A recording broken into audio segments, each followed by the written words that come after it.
Let's use a second derivative test to determine if the critical points are maxima or minima. So we can see that the critical points where the curve changes direction is at x equals 0, 2, and 4. So if you took the derivative of this function, you're going to get x cubed minus 6x squared plus 8x. And then if you take the second derivative, you're going to get 3x squared minus 12x plus 8. And if you substitute for x equals 0, well, what we'd get is y dash dash of 0 is equal to 8. And given that's a positive value, our critical point at x equals 0 is a minimum. And if you substitute x equals 2, you're going to get a negative value for a maximum. And for x equals 4, you're going to get a positive value for a minimum.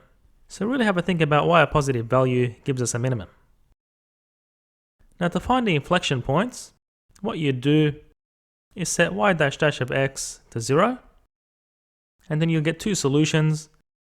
So your inflection points are going to occur somewhere near x equals 1 and near x equals 3.